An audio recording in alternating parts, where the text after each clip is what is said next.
Queridos amigos,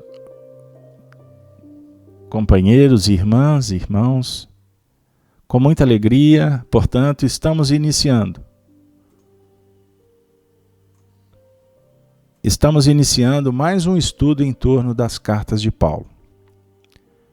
Nesse momento, nós vamos abraçar a todos que estão chegando agora, aos amigos do chat, que nos aguardam desde bem antes do estudo iniciar. Eu abraço a todos, sem nominá-los, mas que vocês possam sentir o nosso afago, a nossa gratidão, o nosso carinho. Hoje, queridos companheiros, nós estamos completando o estudo de número 76, com o título Não Estamos Sós no Universo. O tema para nós será, por certo, de grande valia. Nesse momento, queridos companheiros, eu os convido para nos acompanhar na leitura do texto que estamos trabalhando, que é especificamente a carta de Paulo aos Romanos. Estamos trabalhando atualmente com a carta de Paulo aos Romanos no capítulo 11. E hoje nós vamos ler a partir do versículo 7º. Aqueles que estão acompanhando em vídeo, eu vou expor a imagem. Aqueles que estão em casa, convido-os para abrir a Bíblia, o Novo Testamento, especificamente nessa carta de Paulo aos Romanos. Repetindo, capítulo 11, eu vou ler a partir do verso 7º. O texto diz assim: Pois que o que Israel buscava não o alcançou, mas os eleitos o alcançaram, e outros foram endurecidos. Como está escrito, Deus lhes deu espírito de profundo sono, olhos para não verem e ouvidos para não ouvirem, até o dia de hoje. O profundo sono, para que pudessem mergulhar numa nova oportunidade e serem trazidos para o planeta Terra, a raça adâmica, conforme nós iniciamos o tratado semana passada. Continuando, verso 9. E Davi diz: torna-se-lhes a sua mesa em laço, e em armadilha, e em tropeço, por sua retribuição. Então a mesa para se alimentar. A mesa oferece o alimento nos vincula como laços, seja em armadilhas que nós mesmos criamos, ou, por consequência, tropeços. Tropeços como resultado das escolhas. O Paulo, conhecedor da matéria, continua dizendo: escureceram-se-lhes os olhos para não verem, e encurvem-se-lhes continuamente as costas. Então os olhos são escurecidos. Nós escurecemos os nossos olhos. Nós nos furtamos de ver. E vemos e acabamos não compreendendo. E o dizer encurvem-se-lhes continuamente as costas. A vida traz de volta para nós as imposições necessárias da lei. E muitas vezes temos que, inclusive, ocupar corpos até mais primitivos, para aprender novamente, através do crescimento, adquirir condições para se soerguer. Usamos os corpos primitivos. E hoje, Homo erectus busca da condição espiritual, que está acima do Homo sapiens, intelectual, racional, emocional. O homem do grande futuro, o filho do homem no dizer de Jesus. No verso 11, digo, pois, só um detalhe. A palavra do verso anterior tem a ver com Davi. A definir que os líderes, os missionários, auxiliam os degredados. Digo-vos, pois, porventura tropeçaram para que caíssem? Alguém tropeça para cair? Não. Tropeçamos por descuidos, por irreverência, por indiferença, por rebeldia. Mas ninguém o faz para cair. Mas a queda é uma consequência natural. Por isso que Paulo diz, de modo nenhum. Mas pela sua queda veio a salvação aos gentios, para os incitar à emulação. Semana passada nós trouxemos a teoria dos anjos caídos. Adão, a raça adâmica que veio para a terra. E através desta queda, incitar a emulação dos gentios, dos espíritos mais simples. E o verso 12 continua dizendo, e se a sua queda é a riqueza do mundo, e a de sua diminuição a riqueza dos gentios, quanto mais a sua plenitude. Quanto mais a sua plenitude. Caríssimos companheiros, na última semana, portanto, nós trabalhamos Allan Kardec no livro Gênese.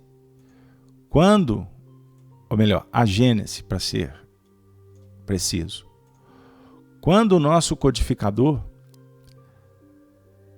nos trouxe aqui um texto belíssimo que remonta a essa raça adâmica. E hoje nós temos um desafio aqui e o tempo vai ficar apertado. Nós paramos a leitura do livro A Gênese exatamente no tópico 47 da Gênese, onde Allan Kardec veio completar o raciocínio sobre a lógica da reencarnação desses seres. A raça adâmica tem todas as características de uma raça proscrita. Item 46 da tradução da primeira edição do livro A Gênese, e não da quinta, que tem algumas discrepâncias. E hoje eu vou pedir para vocês a vênia de continuar a leitura, porque Allan Kardec, no item 48 e 49, 50, a leitura é rápida, vem trazer um exemplo do que significa esse degredo. É um texto magnânimo. Eu peço agora a permissão para fazer a leitura. Item 48. Kardec diz assim: um exemplo familiar, marcante por sua analogia, tornará ainda mais compreensíveis os princípios que remontam à doutrina dos anjos decaídos. Vamos lá. Em 24 de maio de 1861, 24 de maio de 1861, a fragata Ifigênia transportou para a Nova Caledônia, que é um território ultramarino pertencente à França, situado no sudoeste do Oceano Pacífico, a leste da Austrália, uma companhia disciplinar composta de 291 homens. À sua chegada, o comandante da colônia lhes dirige uma ordem do dia, assim concebida. pondo os pés nessa terra longínqua. Vós já compreendestes o papel que vos está reservado. A exemplo dos nossos bravos soldados da marinha, que servem sobre as vossas vistas, ajudar-nos-eis a levar com sucesso para o meio das tribos selvagens da Nova Caledônia a chama da civilização. Eu vos pergunto, não é uma bela e nobre missão? Vós ireis desempenhá-la dignamente. Escutai a palavra e os conselhos dos vossos chefes. Estou à frente deles. Que as minhas palavras sejam bem entendidas. A escolha do vosso comandante, dos vossos oficiais, dos vossos suboficiais e cabos, é uma segura garantia de que todos os esforços serão tentados para fazer de vós excelentes soldados. E digo mais, para vos elevar à altura de bons cidadãos e vos transformar em colonos honrados, se o quiserdes. Se o quiserdes. Vossa disciplina é severa. E assim tem que ser. Colocada em nossas mãos, ficai sabendo. Ela será firme e inflexível. Do mesmo modo que justa e paternal. Ela saberá. Prestem atenção, amigos, na frase. Distinguir o erro do vício e da degradação. Distinguir o erro do vício e da degradação. É diferente. Erro é diferente. Vício é diferente a degradação. Continua Allan Kardec, o pedagogo de Lyon, na expressão deste oficial. Temos aí alguns homens expulsos pela sua má conduta de um país civilizado e mandados como punição para o meio de um povo bárbaro. O que o chefe diz a eles? Abre aspas. Vocês infringiram as leis do seu país. Lá, vocês se transformaram em motivo de perturbação e escândalo e foram expulsos. Vocês são mandados para cá, mas aqui podem resgatar o seu passado. Aqui vocês podem, através do trabalho, conquistar uma posição honrada e tornarem-se cidadãos honestos. Cidadãos honestos. E uma posição honrada. Então tem posição honrada e honestidade. Então isso já nos remonta aos motivos do degredo. Desonestidade. Desonestos, corruptos, com relação à consciência, a lei que se manifesta. Por isso a expulsão do paraíso, lembremos. Porque a natureza do espírito é divina. A natureza humana não é má, não é viciosa. A perfectibilidade está dentro de nós. Diferente desta fala, não é doutrina espírita. Continuando com Kardec. Vocês têm uma bela missão a cumprir. A de levar a civilização a essas tribos selvagens. A disciplina será severa, mas justa.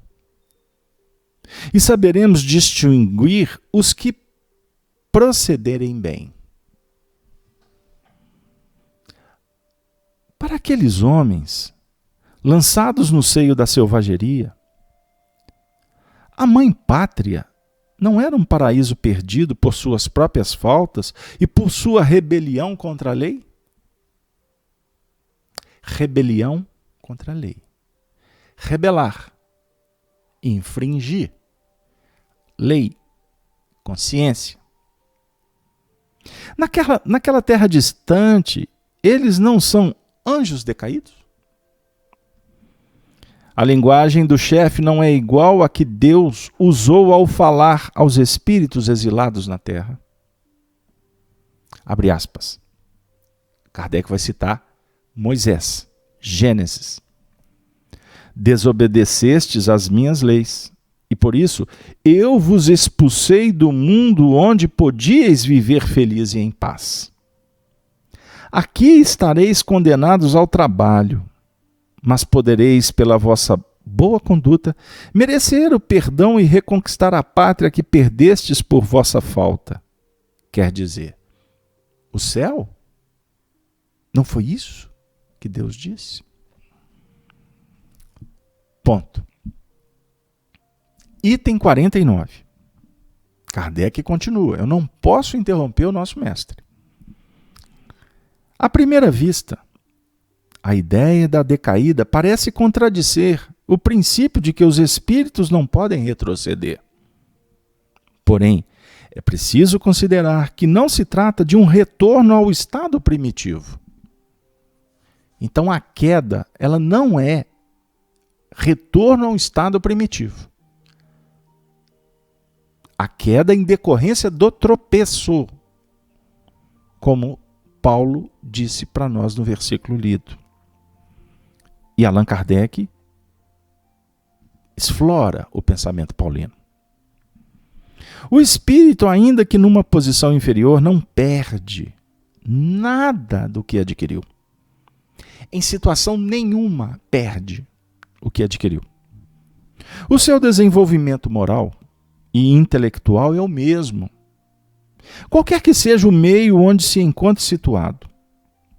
Ele está na posição do homem comum, condenado à prisão pelos seus delitos. Esse homem certamente encontra-se, do ponto de vista social, decaído. Mas nem por isso ficou estúpido, ou melhor, ficou mais estúpido ou mais ignorante. Kardec agora no item 50 diz assim: pode-se agora crer que esses homens mandados para a Nova Caledônia vão se transformar subitamente em modelos de virtude? Que vão, chegando na Caledônia, abjurar, negar repentinamente os seus erros do passado? Seria necessário desconhecer a natureza humana para supor tal coisa. Pela mesma razão, os espíritos da raça adâmica, quando foram transplantados para a terra do exílio, não se despojaram instantaneamente do seu orgulho e dos seus maus instintos. Por muito tempo ainda conservaram as tendências da sua origem, um resto do velho fermento. Ora, não é isso o pecado original? A mácula que eles trouxeram ao nascer é a da raça de espíritos culpados e punidos a qual pertenciam. Mácula que eles podem apagar pelo arrependimento. A expiação e a renovação do seu ser moral. O pecado original, considerado como a responsabilidade de uma falta cometida por outra pessoa, é um contrassenso e a negação da justiça de Deus, considerada ao contrário como consequência e resto de uma imperfeição primitiva do indivíduo. Não somente a razão admite, como se encontra com toda a justiça, a responsabilidade que dela decorre. A responsabilidade que dela decorre. Que extraordinário texto. Então aqui, sem me alongar, porque o tempo não vai me permitir, embora a gente não tenha pressa, mas eu chamo a atenção aqui para um fato. Kardec diz assim, no item 50, ele faz uma pergunta, aliás, que os homens mandados para essa nova ilha primitiva, trazendo mazelas, vícios, dificuldades e uma necessidade de reparação porque foi infringida uma lei, a lei da consciência. Por isso foram descobertos, porque o erro traz a verdade.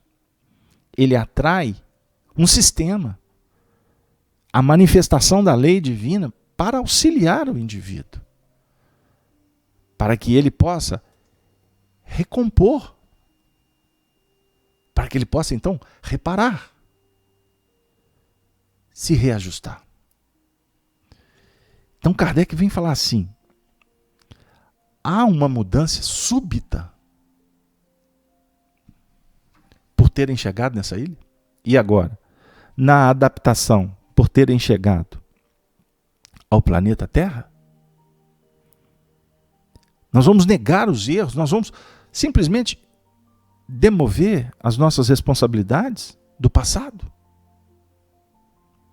Ele diz assim, afirmar isso seria desconhecer a natureza humana. Então, os espíritos estão em processo de evolução. Não há mudanças radicais na nossa estrutura. O que pode se modificar é a vontade. O ideal, melhor dizendo, que a vontade vai impactar nas atitudes. E quando se modifica o ideal, o planejamento, a realização requer cuidados. Como se num processo que é definido pelo idealismo,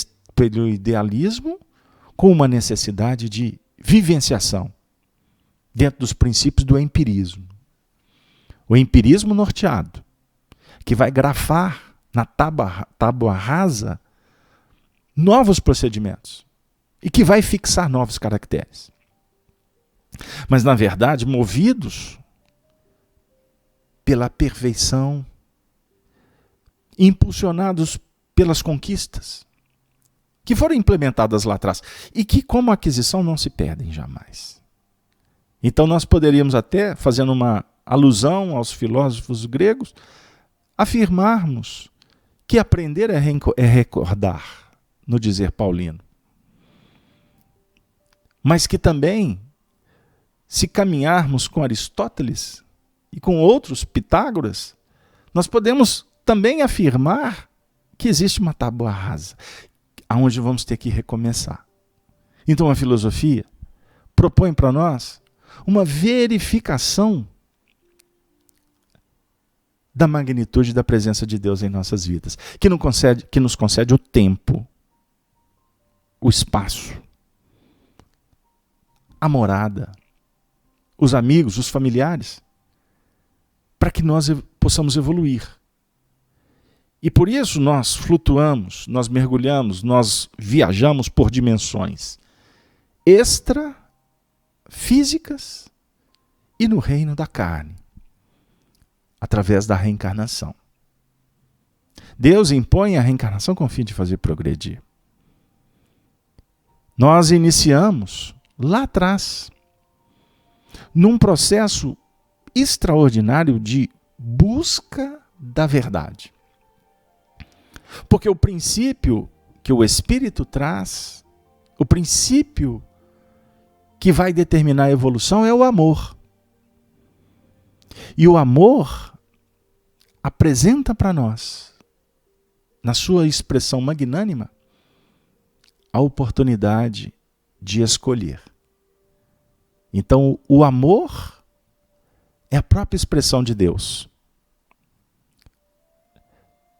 O ato do amor cria-se o Espírito. Então, nós somos frutos do amor. E como essências dessa expressão magnânima do Criador, nós temos o amor dentro de nós. Então, o que rege a nossa vida é o amor. É a lei do amor, que nos coloca diante da vida para operacionalizar esse amor. Amar ao Pai. Amar ao Criador. Amar ao próximo. Porque o próximo nos auxilia na dinâmica que impulsiona, que auxilia, que incentiva, que retarda, que impede. O próximo, na dinâmica do seu aprendizado, estabelece um regime de interdependência conosco. Interdependência e repercussão no dizer de Emmanuel. Então nós somos livres para amar. E o não amar, não gravitar em torno da unidade divina, no dizer de Paulo no Livro dos Espíritos, na questão 1009, que Allan Kardec também trabalha conosco aqui no livro A Gênese, gravitar em torno da unidade divina, é que nos faz felizes, distanciados por injustiças, degradamos, estabelecemos um conluio com as trevas, com Satanás, que é alimentado por nós, o opositor. A resistência é Satanás. A contradição é o Satanás. A treva é o Satanás. Que nós precisamos de trabalhar com amor. Porque o Satanás se apresenta quando a luz se faz. São planos filosóficos que a vida nos convida para pensar. Então a dor é um mecanismo reativo da própria natureza que nos imputa, que nos oferece condições de refletir, para que a gente possa voltar para o casulo, gravitando, criando uma órbita com seus processos gravitativos, com a sua força eletromagnética. E essa gravitação se dá pelo pensamento, que é estruturado por sentimentos, por emoções, pela inteligência.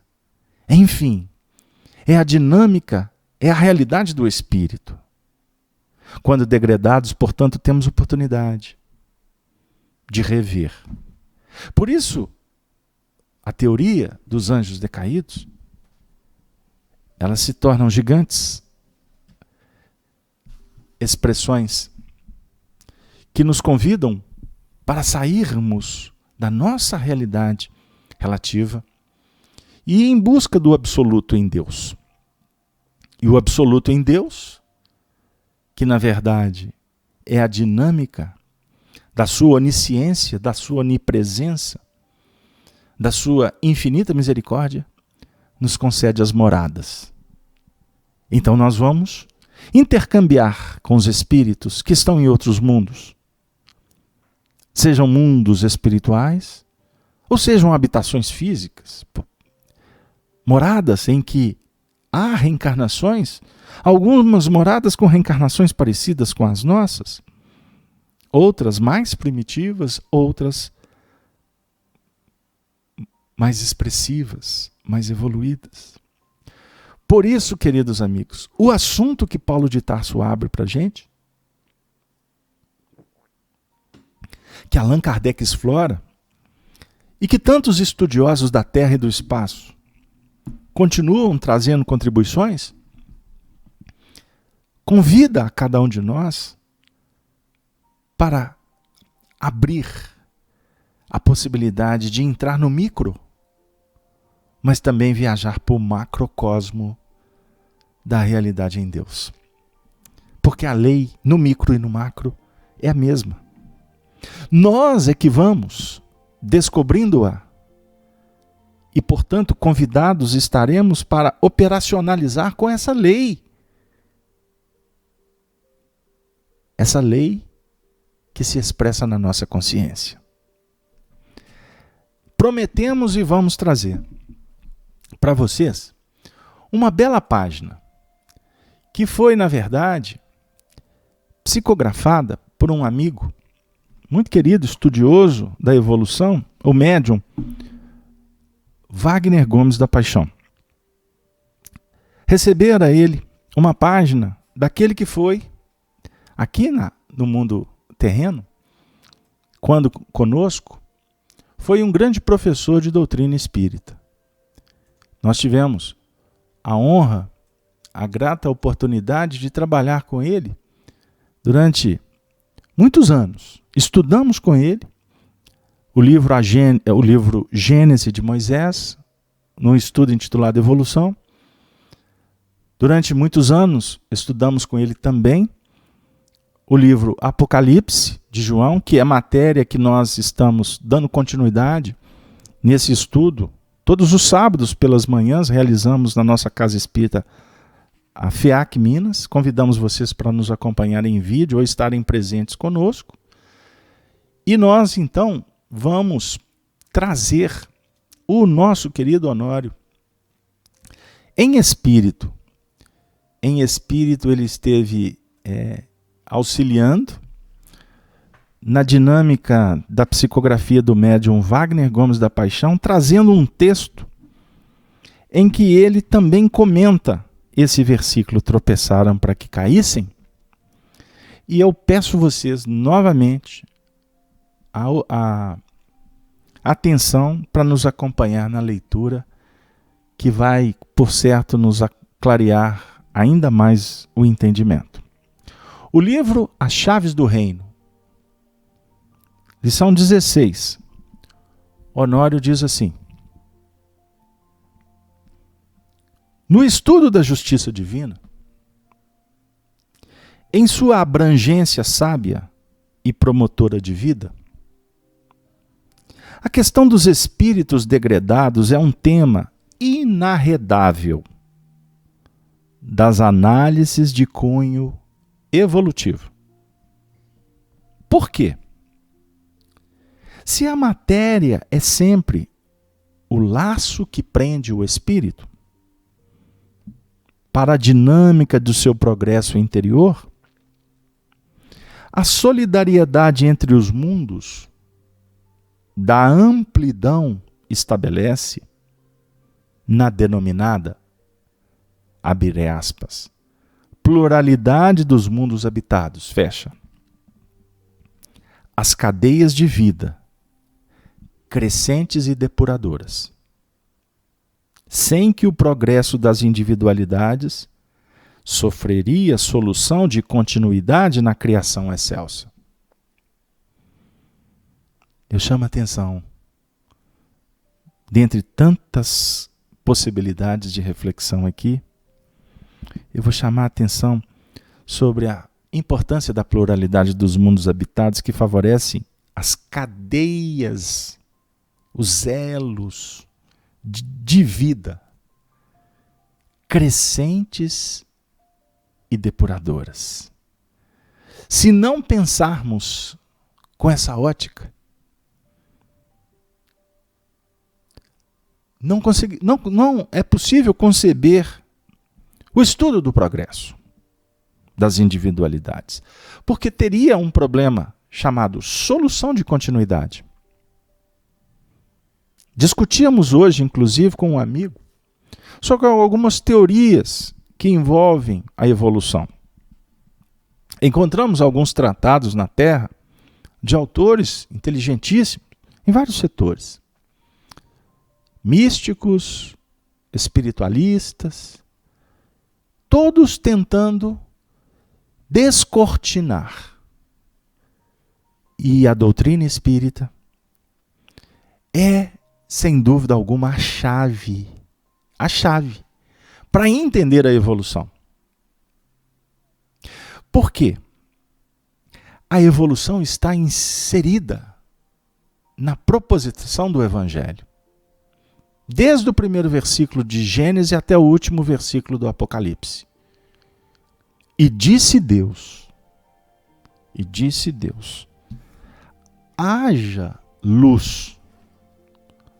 Haja luz. Eu não vou abrir o Apocalipse, não, porque senão eu vou acabar saindo do contexto. Não tem dúvida disso. Mas eu convido vocês a pensar. Haja luz. E disse Deus, haja luz. O amor, o Criador, a inteligência suprema, a dinâmica operacional. A doutrina espírita, portanto, vem nos esquadrinhar como é que se dá o processo do amor. Porque, como afirmamos, a dinâmica do amor está sintetizada no amar a Deus sobre todas as coisas e ao próximo como a si mesmo. A doutrina espírita é uma chave que vai estabelecer para nós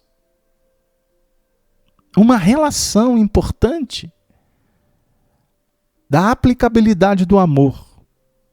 Por isso que a doutrina espírita vem falar da imortalidade, dos mundos habitados, da relação dos espíritos com os encarnados, das consequências do livre-arbítrio. A semente da doutrina espírita, portanto, explora o amor. Mas dentro dessa cadeia, dessa dinâmica extraordinária do universo. Por isso é que Jesus disse no primeiro versículo do capítulo 14 de João: na casa de meu pai há muitas moradas. Continuando com o Honório, que é o tema do nosso encontro de hoje. Não estamos sós no universo. E as condições existenciais das almas nos mundos que gravitam em famílias distintas, como a Terra e outros orbes em torno do Sol, guardam peculiaridades próprias em relação à sua constituição material, já que, conforme o padrão moral e intelectual dos habitantes, a matéria apresenta dinâmica vibracional diferenciada. Embora diversificados entre si, em galáxias conhecidas ou ainda não, os planetas, que reúnem famílias espirituais com fins determinados, sempre visando o progresso e a elevação, são solidários e oferecem contingentes espirituais, tanto quanto recebem seres, assegurando a dinâmica da vida sempre mais alta e pura no universo. Enunciando que, na casa de meu pai há muitas moradas, João 14:2, Jesus descortina novos horizontes para o entendimento humano, a fim de que possamos avançar para além dos apegos e das cristalizações mentais que nos escravizam a matéria densa da terra. A figura de Adão, no primeiro livro da Bíblia, é fecunda expressão simbológica, a noticiar não somente o surgimento do primeiro homem na face organizada do planeta, como síntese de todos os caracteres e recursos biológicos que nos assinalam as experiências sociais até hoje. De fato, no entanto, ultrapassa essa conquista pois significa uma raça que deu origem a 4 grandes povos de nossa história: os egípcios, os hindus, os hebreus e os arianos, também da Europa. Trata-se dos exilados de Capela, os habitantes de um dos orbes da família dos mundos que se situa na constelação do Cocheiro. Minoria entre seus irmãos de luta evolutiva, que já cultivavam o bem, tornaram-se entre aspas, um tumor maligno naquele planeta. E por seleção natural, sintonizaram o ambiente primitivo da Terra, para onde foram trazidos, com a participação ativa de nosso governador planetário Jesus Cristo. O Espiritismo trabalha com propriedade o assunto, tratando-o filosoficamente, mas com contornos de ciência que pesquisa e esquadrinha material comprobatório, dentro de uma lógica e de um bom senso impecáveis. É que não há evolução senão em 2 mundos, ou seja, entre o espiritual e o material. Se a solidariedade entre os orbes do infinito é fato, isso ocorre graças aos movimentos inteligentíssimos e justos do mundo espiritual, que a tudo preside e ordena.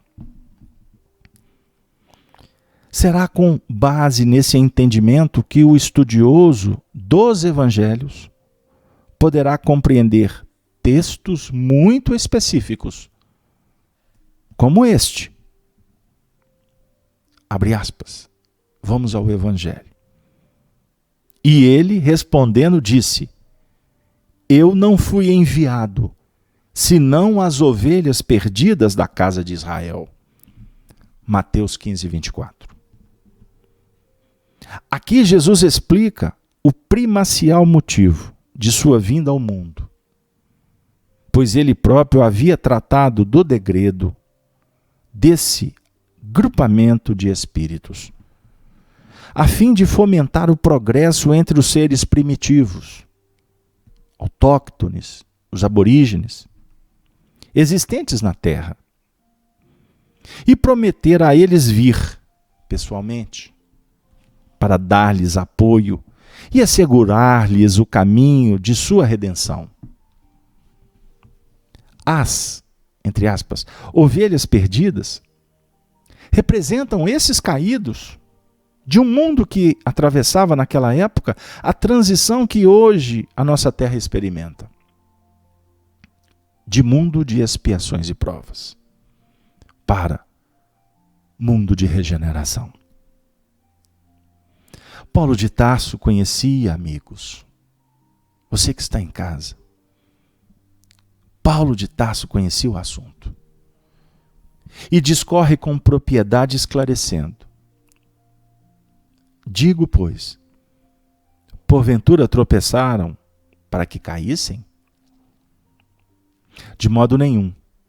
Mas pela sua queda veio a salvação dos gentios, para os incitar à emulação.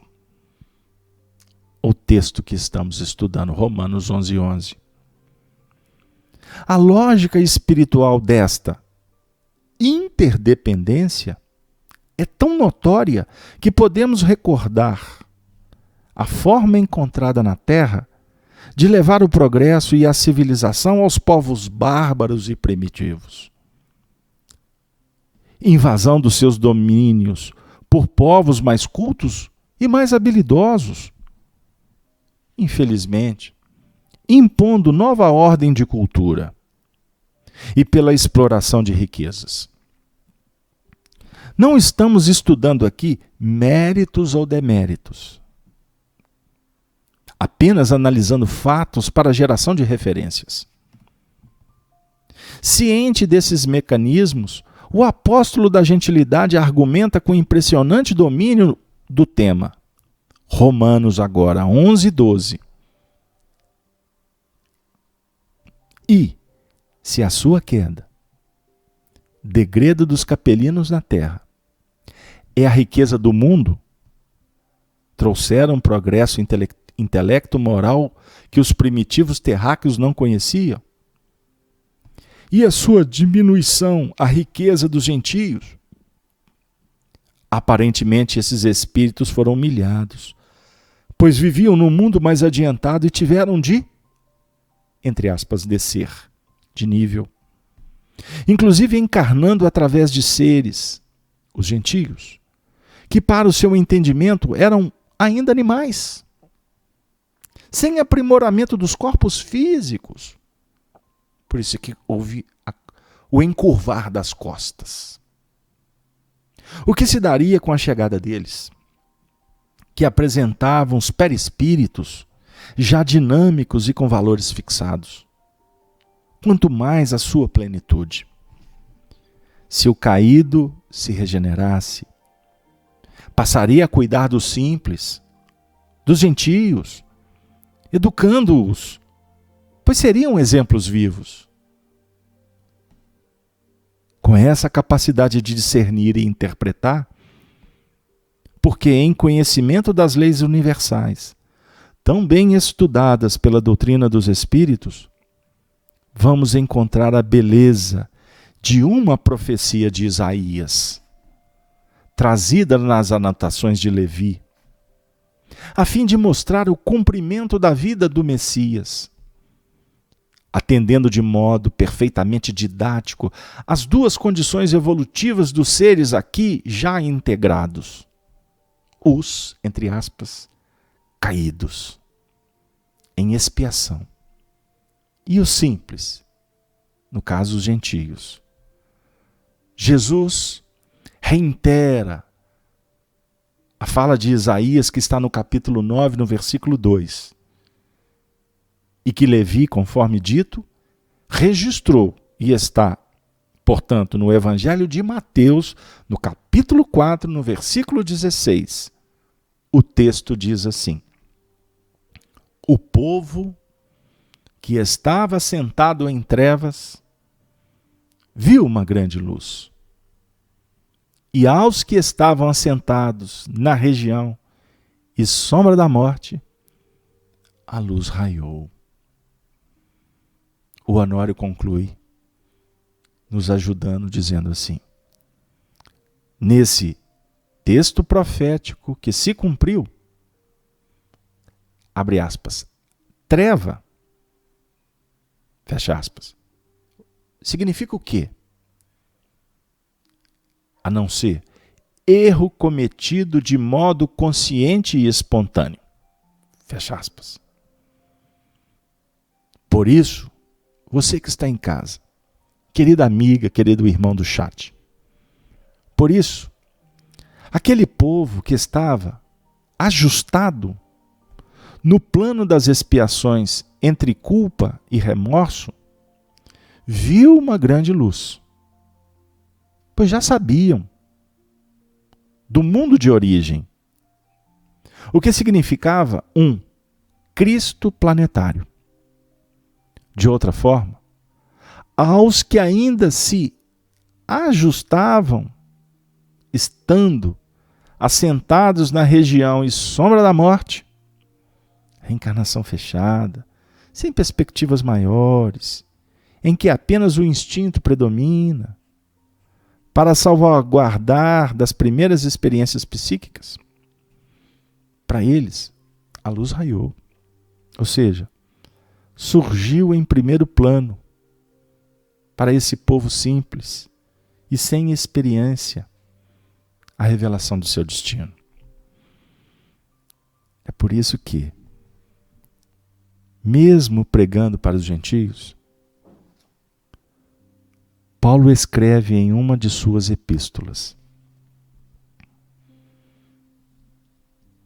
porque noutro tempo, porque noutro tempo éreis trevas,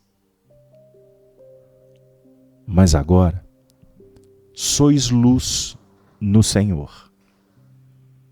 Andai como filhos da luz. Efésios, capítulo 5, versículo 8. Efésios, capítulo 5, versículo 8.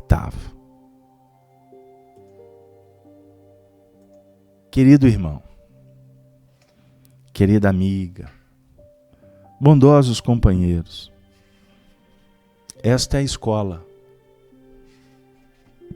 que Emmanuel trouxe para o movimento espírita. Trazer a doutrina espírita com as bases codificadas por Allan Kardec como uma ferramenta, uma chave, para que a gente possa entrar dentro do Evangelho. Até então o Evangelho para nós era o Evangelho de fora. Como certa feita, afirmara os Espíritos para Allan Kardec no livro Evangelho segundo o Espiritismo. O Evangelho segundo o Espiritismo é uma copa que oferece uma sombra bendita para o viajor. Vamos alimentar dos seus frutos. Vamos revigorar as nossas forças diante do Consolador. Vamos conviver com os espíritos bondosos, guias, mensageiros. No dizer de Allan Kardec no livro A Gênese, aqueles que são os reveladores. Espíritos que conseguiram retornar para o paraíso depois das quedas, depois de degredos, depois de aprendizado, mas que só vão se sentir felizes quando nós, que somos esses viajores do agora, embalados pela misericórdia da providência divina, debaixo dessa copa, portanto, entendermos a luz do Cristo, em espírito e verdade, e assumirmos uma postura de autonomia, de responsabilidade, chamar por peito a tarefa que nos compete, suar a camisa, sangrar, caminhando com os pés descalços da simplicidade no terreno pontiagudo do próprio Calvário, premiados com coroas de espinhos, da indiferença, da insensatez, da perseguição, da difamação, da calúnia, da solidão. Porque foi esse o caminho que o Mestre percorreu. Jamais supervalorizando os nossos compromissos. Porque não somos mais candidatos à vaidade efêmera. Não estamos mais dispostos ao aplauso enganoso. A política que muitas vezes nos afasta da verdade para ficarmos bem com a comunidade. Muitas vezes permitindo que os valores nobres sejam conspurcados, adulterados. Muitas vezes a nossa própria doutrina sendo vilipendiada pelo misticismo, pelo aproveitamento dos seus valores para enaltecimento de ritos, mitos. Isso não é espiritismo. Nós estamos sendo convidados por Jesus, por Paulo, pelos apóstolos, pelos espíritos abalizados, como o precursor dos novos tempos, Allan Kardec, o fiel escudeiro da verdade, incompreendido até hoje. Estamos sendo convidados para participar do banquete, do conclave. Participarmos do festejo do Evangelho, da novidade de vida. Sair debaixo dessa copa, dessa árvore, e nos transformarmos na própria árvore, compondo a equipe do Espírito de Verdade. Representantes ainda tímidos, neófitos, com vícios, com dificuldades, mas candidatos conscientes para fazer a nossa parte. Deixar aquela expectação, aquela súplica de Senhor, vem aqui me ajudar, no seu sentido de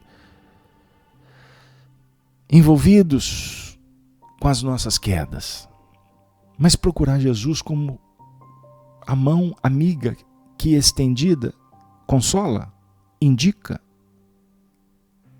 apoia, oportuniza, para que a gente possa fazer, cada um a sua parte, e segundo as suas obras, caminharmos na direção do progresso, da realização, da consubstanciação de tudo que nós entendemos ser o melhor. Os capelinos, uma saga. A queda, para muitos, é um mito.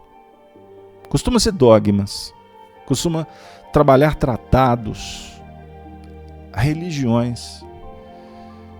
A queda para nós, na verdade, começa a ter uma conotação diferente. Porque ninguém tropeça, repetimos, para cair, com Paulo. Mas a queda de uns pode ser a emulação de tantos. E quando nós nos comprometemos com os gentios, porque quedados estamos, como aqueles que desviamos, que conspurcamos, quando eu estendo a mão para o gentio, aquele que ainda não compreendeu, aquele que está sofrendo. Porque na terra existem os que fazem sofrer e os que estão sofrendo. Os que fazem sofrer pela rebeldia, pela indiferença, pela sofisticação para se manter naquele estado de acomodação, pela premiação da sua inteligência, do menor esforço, mas engrinaldado por uma ilusão temerária, lamentável. Naturalmente, a repercussão é o sofrimento de outrem. Existem aqueles que estão sofrendo, resgatando, reparando, mas precisam de estímulo e não alimento para o temor, incenso para a culpa. Não. Existem aqueles que estão sofrendo sem a mínima condição de compreender agora o motivo de seus sofrimentos. Qual é o papel do Espiritismo? Como consolador prometido por Jesus. Abrir para nós os horizontes. Nos mostrar de onde viemos. O motivo que estamos sofrendo. Apontar o futuro como uma meta que vai solucionar os desafios do agora. Esse é o papel do Espiritismo. Essa santa,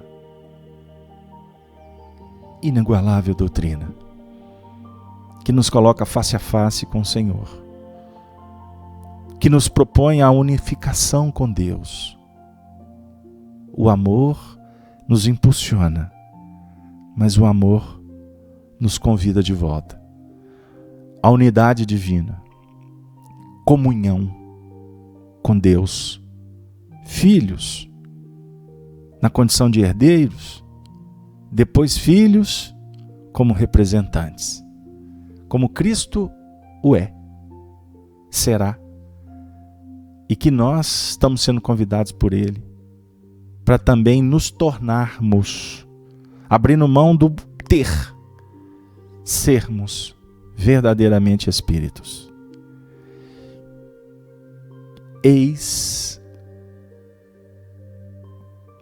a filosofia da vida. Eis algumas reflexões humildes, despretensiosas, quanto a essa abordagem do nosso querido convertido de Damasco, Paulo de Tarso. Os degredados foram recebidos, portanto, como ovelhas perdidas. A definir Jesus como o amor que acolhe,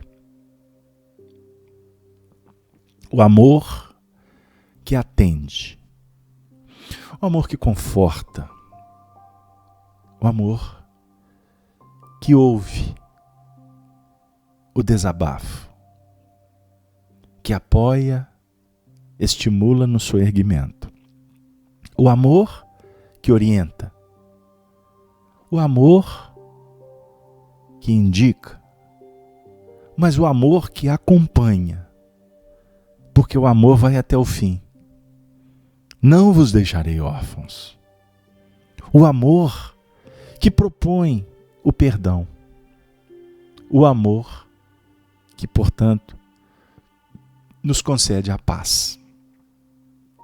Com muita alegria o estudo de hoje encaminha, portanto, nas suas notas finalísticas, que na verdade só abrem possibilidades,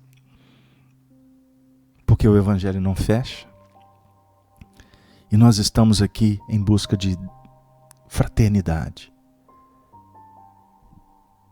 num projeto para que nós possamos nos tornarmos irmãos, porque eu só serei filho, verdadeiramente herdeiro, quando eu compreender que há outros filhos, irmãos. Somos uma família só, mas que subdivide-se em casas, em comunidades, em planetas, em esferas. Mas somos todos irmãos em Cristo. Por isso, nós vamos, nesses momentos finais, trazer uma história, uma bela poesia do Espírito Maria Dolores, que foi psicografada pela nossa alma querida Chico Xavier, constante no livro A Vida Conta, na lição 26, intitulada Perdão e Paz.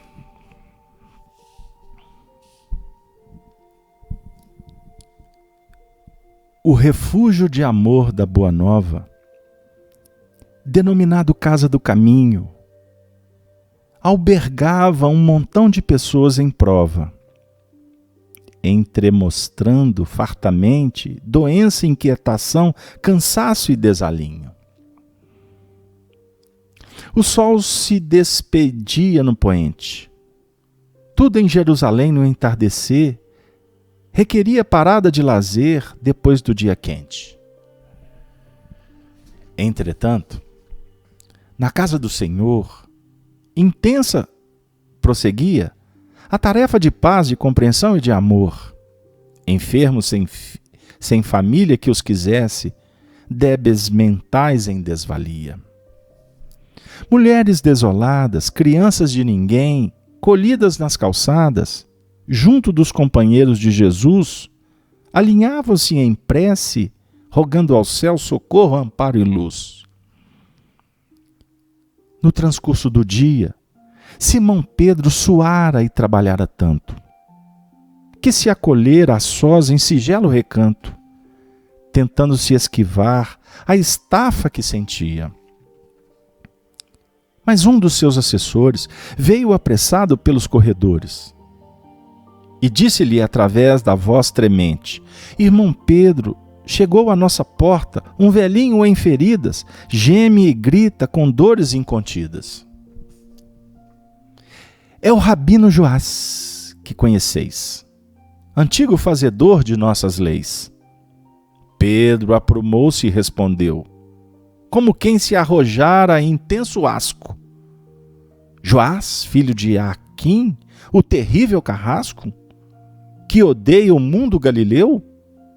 Em seguida indagou do jovem emissário: Não conheces a trama do Calvário? Pois não sabes, nos textos em que estudas, que foi ele um dos vários matadores que aconselharam Judas a complicar o mestre inesquecível e, dando um murro à mesa, ajuntou: é possível aqui não entrara semelhante traidor? Que ele sofra por lei da natureza, remorso e enfermidade, entre gritos de dor. Compro o que penso e falo, eu mesmo irei à porta a fim de despachá-lo. Descia a noite devagar. A penumbra invadia o grande lar. Pedro avançava para a entrada, mostrando na expressão a alma rude e agitada. Mas quase rente à porta, um homem sereno nele cravou o olhar calmo e profundo. O apóstolo excitado o reconheceria, fosse onde fosse, em todo o mundo. Era Jesus, o mestre Nazareno, empolgado de pranto e de alegria. Simão interrompeu atarantado: a que vinde, Senhor? Ordenai o que for de vosso agrado. O Cristo replicou, carregando de amor as palavras sublimes que trazia: compreendo, Simão, a repulsa que sentes. Não pudesses esquecer as horas de agonia dos nossos dias diferentes. Mas escuta, Simão, é preciso abrandar o coração. Olvidar toda ofensa é prosseguir em paz. Pedro, venho pedir-te por Joás. Ele já não é mais o duro algoz de outrora. É um pobre penitente que se escora nas chagas que carrega, um enfermo infeliz, de alma cansada e cega, que a si mesmo se acusa e se maldiz. Recorda nossa fala de outras vezes. Se Joás te feriu a alma fraterna e boa, Pedro, escuta e perdoa. 70 vezes 7, não te detenhas, vai. Lembra o infinito amor de nosso Pai. Cada qual pagará pelas culpas que tem, na justiça que vela sem cessar. Quanto a nós, cabe sempre a tarefa do bem. Aprender e servir, compreender e amar. Auxilia-me, enfim, faze o bem a Joás, qual o fazes por mim. Dissolveu-se na sombra a divina figura. O apóstolo chorou, tocado de amargura. Depois ganhou a porta em ritmo apressado. Um homem seminu jazia esfarrapado. Estirado na pedra, à sua própria frente, o antigo pescador contemplou o doente e inquiriu sobre ele ao tristonho rapaz, que se punha a assisti-lo. O moço esclareceu: amigo, este é Joás, que pede proteção ao teto deste asilo. Está mudo, febrento, desprezado. Recebei-o por Deus ao vosso lado, por tutelado e amigo. O rabino de outrora hoje é um triste mendigo. Transformado Simão, alçou Joás ao nível do seu próprio coração. Depois falou para o interlocutor: ide em paz. Deixai Joás conosco, é o nosso irmão. Ele pertence agora ao nosso amor, tal qual se fez e tal qual se apresenta. E enquanto o jovem sai, como quem não se atrasa, a fim de obedecer aos seus chefes hebreus, Pedro adiantou em voz tranquila e atenta: ele será mais nosso em nossa casa, que esta casa é de Deus. Que esta casa é de Deus. Assim ele obedeceu aos hebreus, cumprindo a lei. Lucificado pela paz, pelo amor do Nazareno. Jesus nos encanta com a poesia que nos levanta e que nos aponta por onde prosseguir. Sigamos com Ele, nessa ponte-luz. Sem Jesus, nada tem sentido. A esperança se dilui. A fé se estiola. Com Jesus, a vida se renova. Senhor, nos abençoe, nos guie, envolva todos que aqui se encontram, que possamos caminhar mais um pouco na direção desse excelso porvir. Que Deus envolva todos os nossos amigos que se encontram no chat, companheiros da Rede Amigo Espírita. Nós nos despedimos, como sempre fazemos, com a saudação dos cristãos dos primeiros tempos, dizendo: Ave, Ave, Ave Cristo. Tenham todos uma boa noite. Até a próxima oportunidade.